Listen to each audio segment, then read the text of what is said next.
pueden cometer los particulares respecto de este grupo etario, como se dice ahora. Menores, discapacitados, mayores, etc. Acá estamos hablando de cómo protege el derecho a estas personas.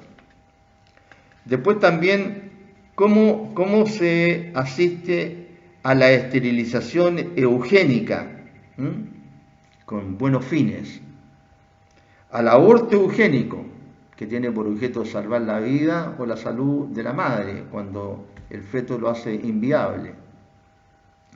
Y está la protección de la maternidad, de los niños, la juventud, etc.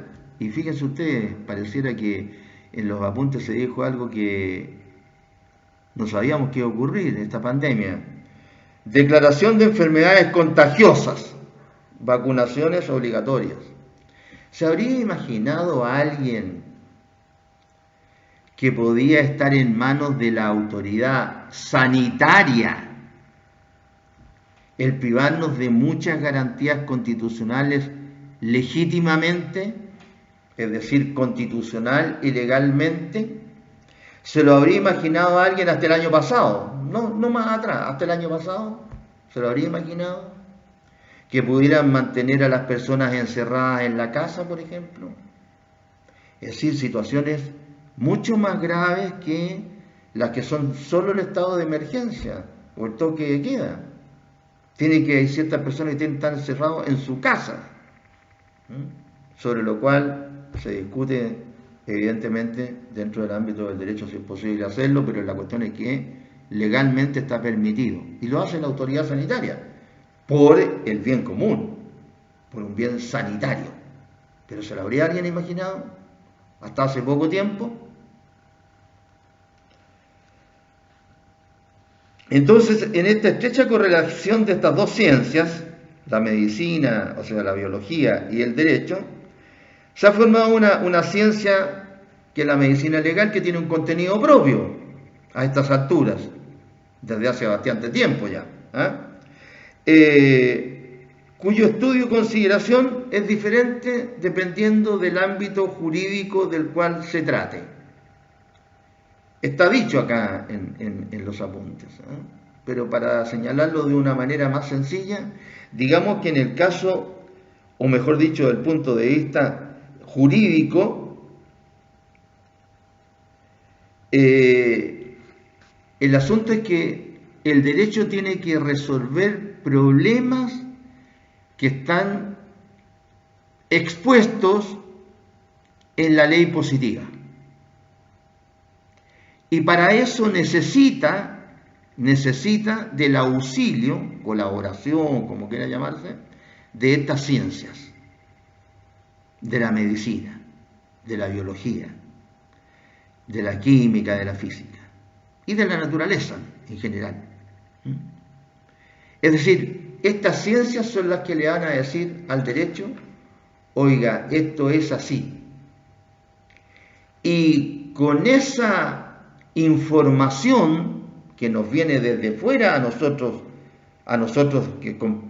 que formamos parte del derecho, debemos resolver el juez, ¿no es cierto?, el caso.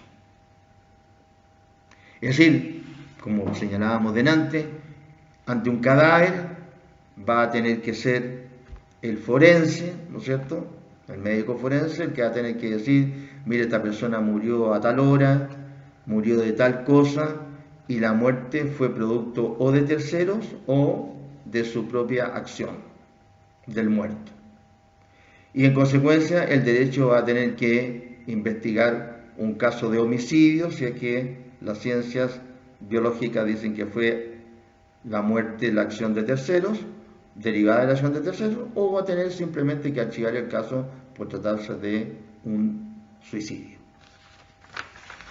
Y visto ahora desde el punto de vista de la medicina, porque este ramo se estudia también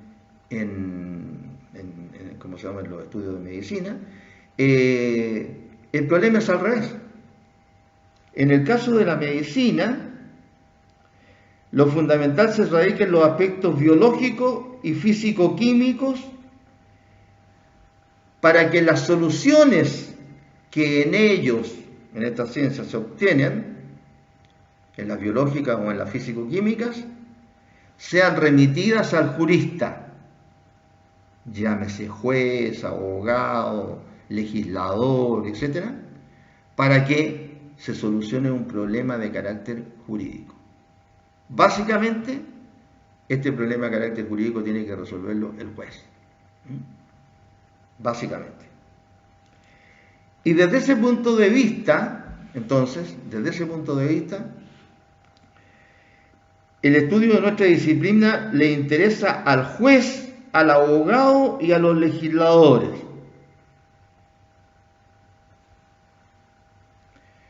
Por lo que venimos diciendo, le interesa al juez porque él tiene que pronunciarse sobre materias respecto de las cuales no es un experto. Biología, física, química, etc. Pero que son imprescindibles de aclarar, señalarle al juez en qué consisten, cómo se produjeron, etc. En esas ciencias, para que el juez pueda resolver un problema de carácter jurídico positivo. Al abogado, ¿por qué le interesa? Si el abogado no tuviera conocimiento de estos hechos de carácter biológico, físico o químico, ¿podría hacerle alguna pregunta al perito forense durante una investigación? ¿En un juicio oral, por ejemplo? ¿Creen ustedes que podría hacerle una pregunta? ¿Podría contradecir al perito? Si se tratara de un peritaje que encargó ese mismo abogado, él encargó un peritaje a un perito, ¿podría saber si el peritaje está más o menos bien elaborado o contiene errores fundamentales? Tiene que conocer de estas materias. Entonces al abogado le interesa saber estas materias de carácter biológico, físico, químico, porque en el apoyo de estas materias encuentra los conocimientos que lo habilitan para plantear sus defensas, entender un informe pericial, interpretar un informe pericial y otorgarle su exacto valor. Lo que les dije antes, la rigidez cadavérica, que es un fenómeno post-mortem, empieza más o menos a las 3 horas. Si el abogado fue al lugar en donde ocurrió, donde estaba el cadáver, y tocó el cadáver, y se dio cuenta que todavía no existía esa rigidez cadavérica, ¿podrá decir el informe acertadamente a lo mejor la hora de la muerte?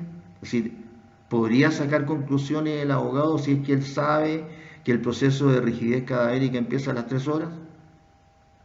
O sea, ahí sí que si lo sabe, podría hacer preguntas respecto de la hora de la muerte. En consecuencia, podría defender mejor a la persona que es su representada. Y también interesa a los legisladores, porque a pesar de que los legisladores no todos vienen del mundo de la ciencia jurídica, ¿no? Desafortunadamente, encuentran en esta disciplina los informes técnicos que les permitan dictar leyes con cierta propiedad.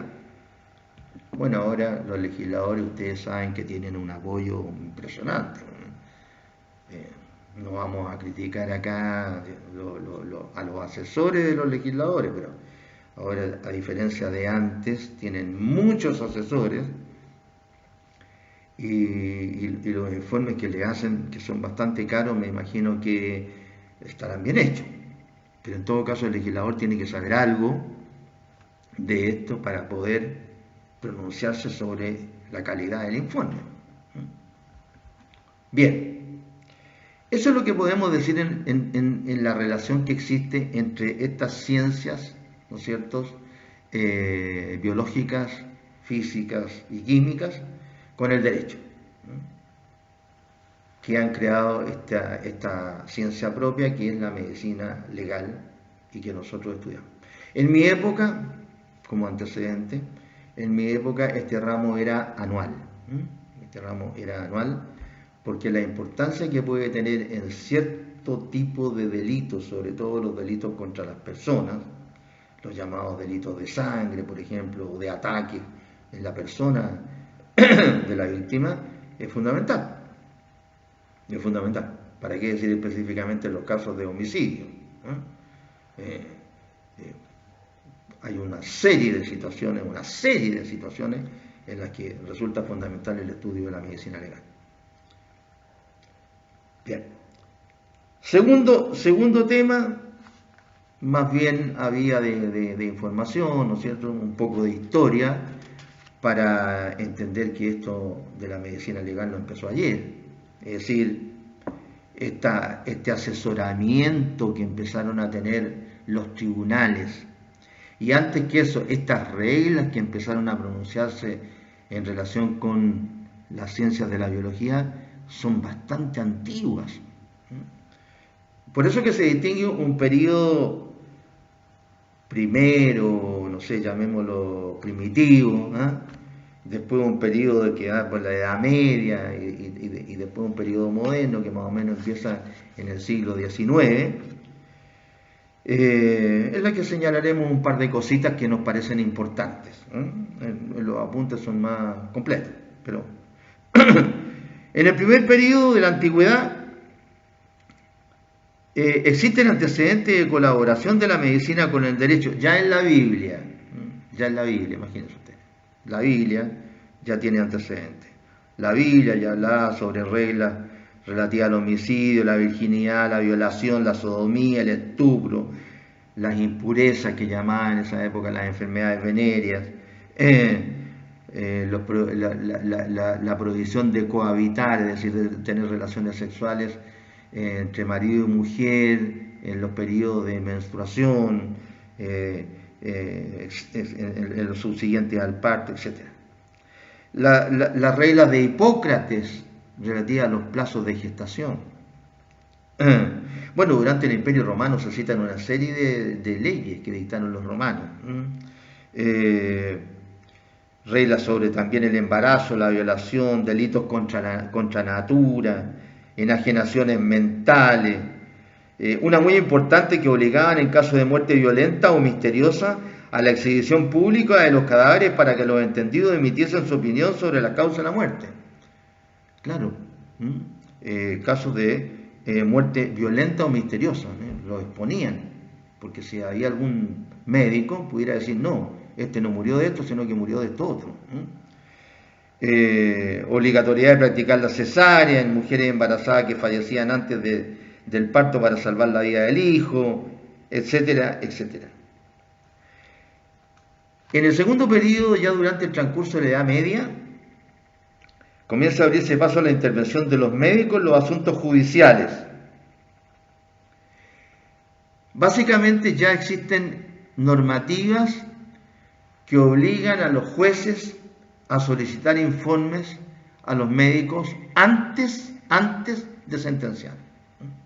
Ese es un gran aporte. Ya el médico, en la materia en que se requería, evidentemente, estos informes relacionados con esta ciencia, se lo obligaba a que tenía que pedirlos, estos informes. Tenía que asesorarse de la opinión médica en caso de lesiones y reparaciones pecuniarias. Se dictaron normas sobre el tribunal protomedicato, lo vamos a mencionar de nuevo, tribunal protomedicato, esto lo hemos preguntado en prueba cuando se hacían las clases normales. También normas sobre la autorización para autopsiar cadáveres.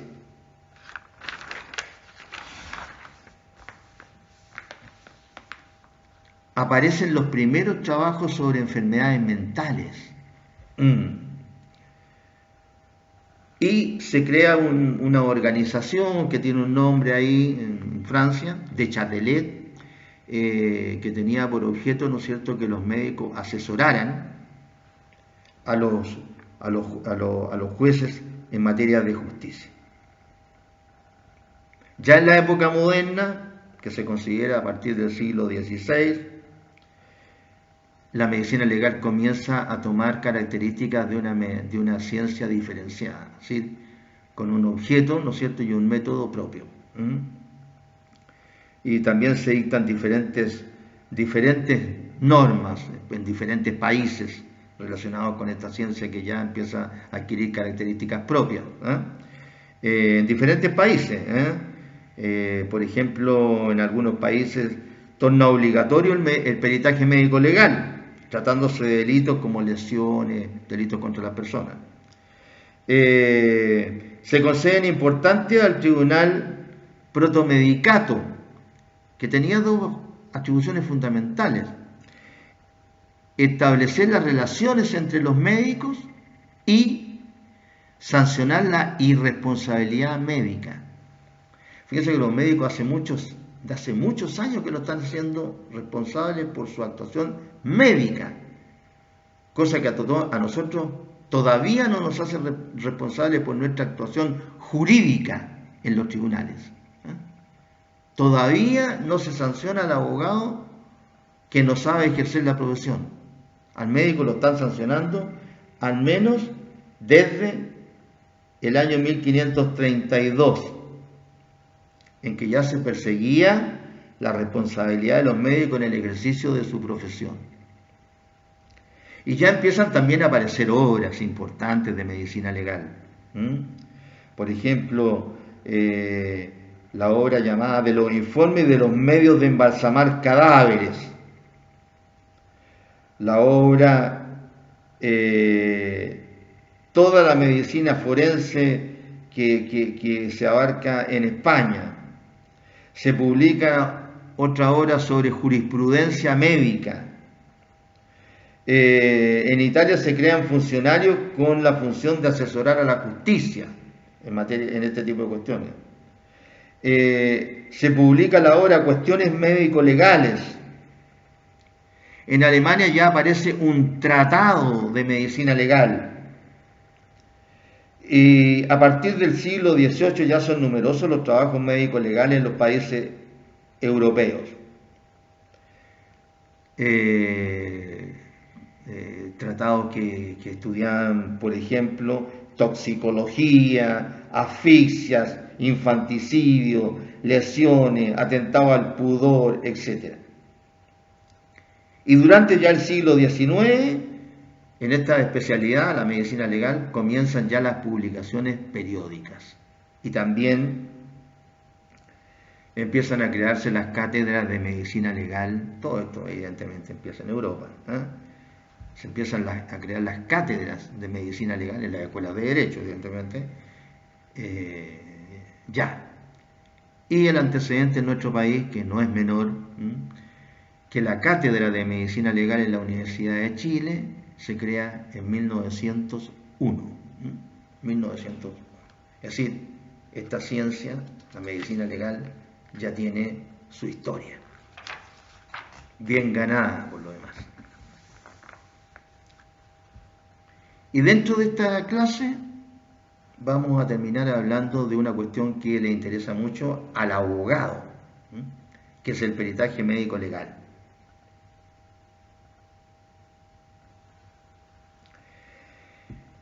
En general, ¿qué es lo que es un peritaje? Un peritaje es un estudio hecho por quien tiene los conocimientos de una determinada materia, ciencia, arte, etc. Y cuando ese peritaje versa sobre materias de carácter biológico que envuelven la física, la química y la medicina, entonces hablamos de peritaje médico legal. Y ese peritaje tiene un fin, que es asesorar al juez para que éste dicte una sentencia correcta. Es decir, si se pronuncia sobre un homicidio, que le diga al juez: esta persona fue muerta por terceros, la mataron tal día, o más o menos tal día, tal hora, y la mataron con tales y cuales medios, en tales circunstancias. Eso es un peritaje. Ahora, al igual como ocurre en el Código de Procedimiento Penal que regula el sistema antiguo, el peritaje consta de partes. Actualmente el peritaje está legislado en el artículo 315 del Código Procesal Penal. Y se señala que el perito dentro del proceso penal actual debe entregar su informe por escrito y debe concurrir a declarar al tribunal acerca de su peritaje. Y el peritaje debe contener la descripción, la relación y las conclusiones. Artículo 315 del Código Procesal Penal. A. La descripción de la persona o cosa que fuera objeto de él, del estado y modo en que se hallare. B. La relación circunstanciada de todas las operaciones practicadas y su resultado. Y 3.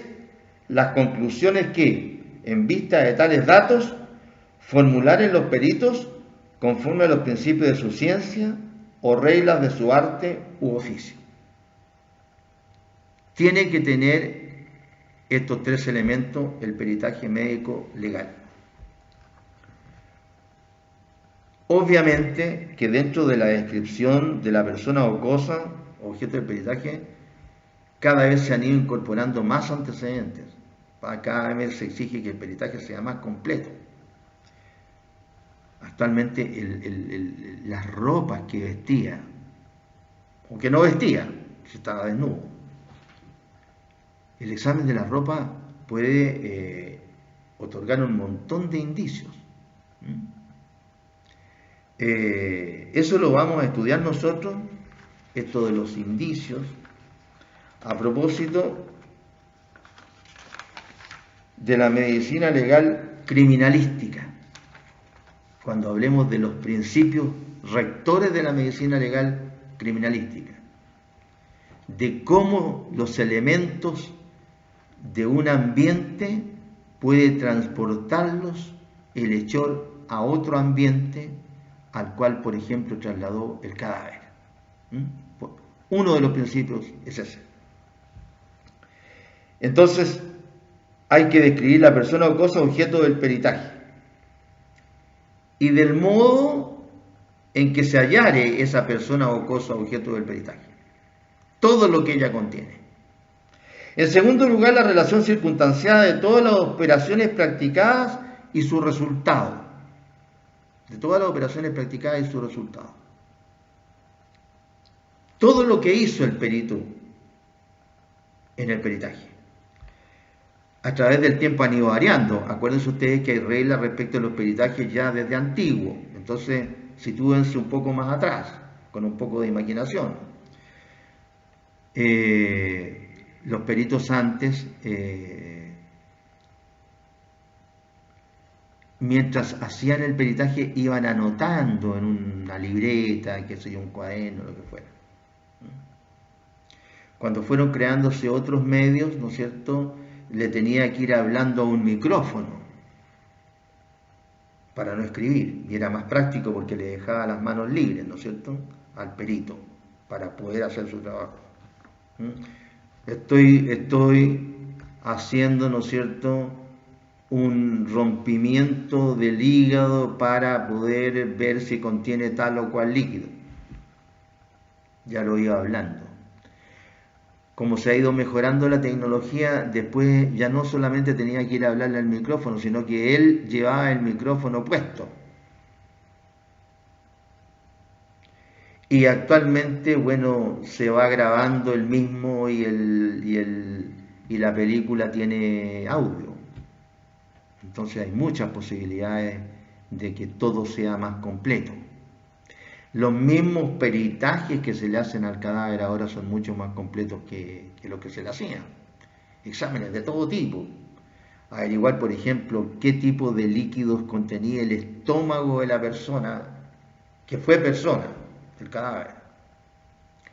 qué tipo de líquido había en el estómago, qué tipo de líquido había en cualquiera de las otras órganos o vísceras. Hígado, riñón, páncreas, vaso, corazón, etc. Pulmones. Y no solo eso, sino que también qué tipo de sustancias contenía la sangre de esa persona. Si había consumido marihuana, cocaína, tetraciclina, etc. Es decir, ahora los elementos que le entrega el peritaje al juez son mucho más completos de lo que era hace algún tiempo atrás. Y por último, las conclusiones que en vista de tales datos, procedimientos, trabajos que hace respecto en el cadáver, formulen los peritos conforme a los principios de su ciencia o regla de su arte u oficio.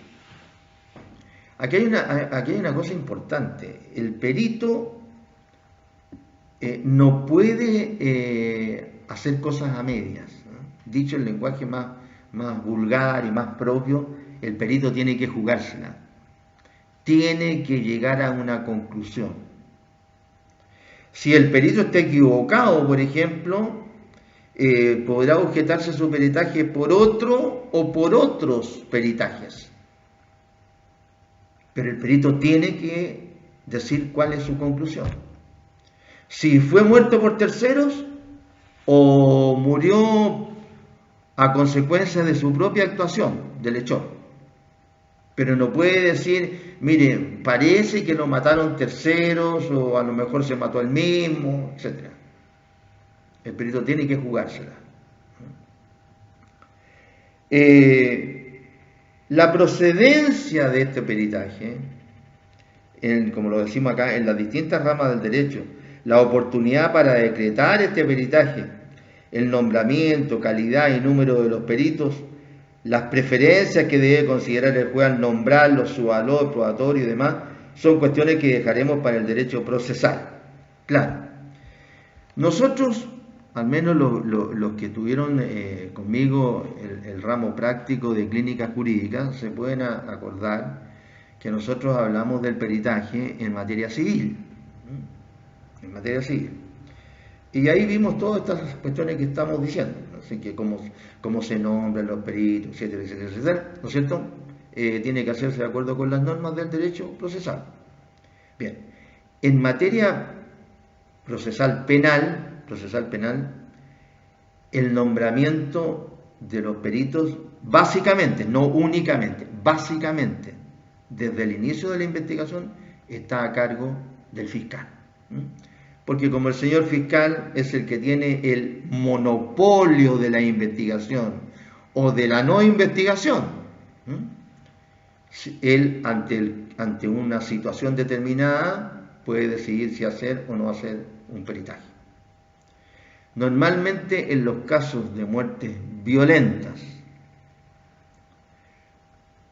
en la vía pública o de personas que mueren estando solas, el peritaje se torna obligatorio. Bien, empezamos con esta introducción y vamos a seguir haciendo clases para ir aclarando la materia para ustedes. Tienen la posibilidad de hacer la pregunta que quieran, tienen los apuntes, etc. Están los medios para que lo hagan. Así que haremos la segunda clase vía internet de esta manera y se la transmitiremos a ustedes. Hasta luego.